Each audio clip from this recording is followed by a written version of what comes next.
Internet! It feels like it's been forever. Now, if you don't know who I am or how I got into your feed, it may have been one of these. Svetlana Dali, a U.S. permanent resident and Russian national, has once again become the subject of a law enforcement investigation after attempting to evade capture. Oh, we also got access to Sora, so we're gonna see how far we can push them Insight-bytes into their new style. Anyways, today we're talking about a former Disney employee agreeing to plead guilty over hacking Disney's menu systems. Twitch has seen its lowest viewership in over 4 years, and amid the horrors happening in LA, Fire Chief Kristin Crowley is under heavy scrutiny, with many blaming her for the complications the city's been seeing during the turmoil. All in today's... He's back. He's back! episode of...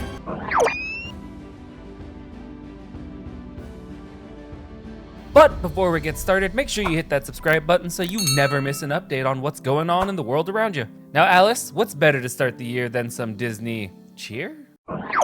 In a case involving a former Disney employee, Michael Scheuer has agreed to plead guilty to charges of computer fraud and aggravated identity theft. Starting off the year with some House of Mouse news. Michael Scheuer, a former Disney menu production manager, is facing the music after an array of pretty wild allegations. According to the court filing, this all began after Disney let him go in June following his return from paternity leave. His grievance apparently escalated into what can only be described as a full-blown cyber vendetta. D for vendetta. Here's what Scheuer did. According to prosecutors, he hacked into Disney's menu creation software and altered allergen details to falsely suggest certain dishes were safe for people with severe allergies. Obviously, this is a move that could have turned life-threatening if the tampered menus have made it into Disney's restaurants, though Disney insists they intercepted all the copies. In addition, Scheuer allegedly got creative with fonts, left pages blank, and inserted bizarre texts. Basically, he did what every Disney artist throughout history has ever done. In one instance, he replaced wine region details with the location of recent mass shootings. Okay, so maybe not what the Disney artists have been up to. To top it off, he added a, can I say this? A swastika to the menu. You know what I'm talking about. Don't put that up here, editor. The hell? So I just gotta say, like, that's terrible and not cool, although it is just a little funny, especially when you remember that Walt Disney himself didn't have the best outlook on that particular community. Fun facts. Beyond the menu tampering, Scheuer reportedly launched a denial of service, or DOS, cyber attack against 14 Disney employees. These were all people that he had some level of interaction with during his tenure, so it suggests some level of personal grudge going on here. The cyber attack stopped almost immediately after federal agents raided his home in September and seized his computers. Interesting. And then there's the incident where he showed up at one of his target's homes, checked out a package on the doorstep, and gave a thumbs up on the security camera. This creepy behavior led Disney to provide security for the individual, even relocating them to a hotel for safety. Scheuer's lawyer, dear God, say that 5 times fast, David Haas, stated that his client is ready to take responsibility and blamed the behavior on mental health struggles exacerbated by his termination, because we all have mental health issues nowadays. It's worth noting that Haas also claimed no one was ever in real danger. It just showed up to your house. What are you talking about? You're not in any danger. However, this has caused Disney to switch to a manual menu approval process to avoid further incidents while they develop a more secure system. Twitch's viewership numbers for December 2024 hit their lowest point since July 2020, with an 11% decrease in watch time compared to previous months. Alright, let's talk about Twitch, the streaming giant that's seen better days in terms of viewership, but don't fret, its activity is booming.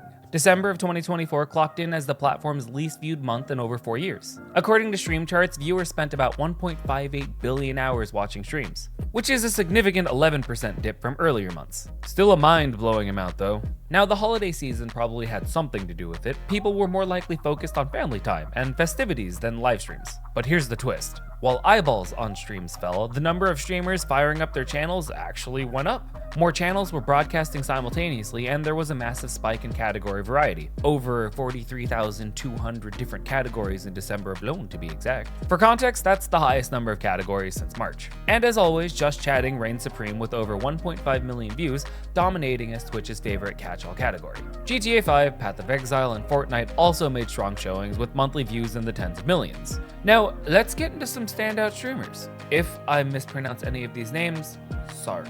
Japanese creator Shaka FPS topped the charts with a whopping 305 hours watched. In fact, 4 Japanese streamers cracked the top 10, underscoring Twitch's global appeal. Meanwhile, And I'm definitely going to pronounce these ones wrong because I don't know them. Australian streamer Quinn69, German creator Elasian97, and Americans Kai-Cenat rounded out the leaderboard. Sorry to the German creator, I have no idea how to say that. Is it Ella SN? I don't know, somebody tell me. Speaking of Kai-Cenat, his December stats saw a noticeable drop, likely because his Mafiathon stream in November had already blown the roof off of things. There's also the rise of new games like Marvel Rivals. Are you playing? I'm playing. We can play together if you want. Let me know, I'll start a Discord. I play healer. Only because all of you refuse to play healer.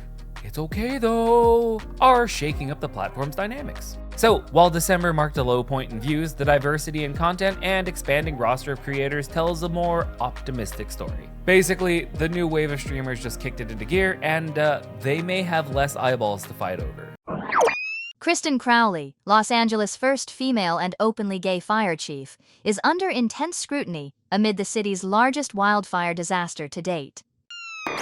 Okay, so let's unpack the ongoing drama in Los Angeles, where Fire Chief Kristin Crowley is juggling a literal wildfire and a political one. Crowley, appointed in 2022 as a stabilizing force in a department plagued by hazing, harassment, and discrimination, now finds herself at the center of a controversy during the Pacific Palisades fire, the most destructive in the city's history. Over 5,000 structures have burned, and firefighting responses have exposed glaring issues in the city's infrastructure and leadership. Crowley recently called out the city for budget cuts that she claims have made it harder for her department to respond effectively, pointing to slashed overtime budgets, lost civilian support roles, and reduced ability to train for large-scale emergencies. And then, like 20% of the hydrants used to battle the fire ran dry mid-crisis, because that's exactly what you want the fire hydrants to do.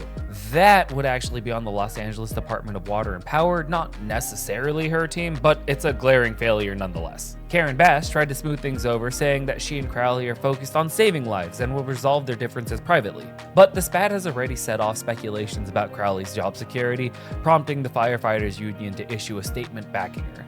Meanwhile, critics like talk show host Megyn Kelly have inserted Crowley into a broader cultural war narrative. They're pointing to her efforts to diversify the overwhelmingly male fire department as a distraction from firefighting priorities. But let's be absolutely clear here, there is zero evidence that her diversity initiatives contributed to any of these issues, unless people really want to believe the narrative that it's the colored people's fault that this is happening. Which actually, I did see something about arsonists might be contributing to the fire. So where does this leave us? Well, personally, I think people should probably shut the fuck up and stop polarizing a tragedy that is still going on.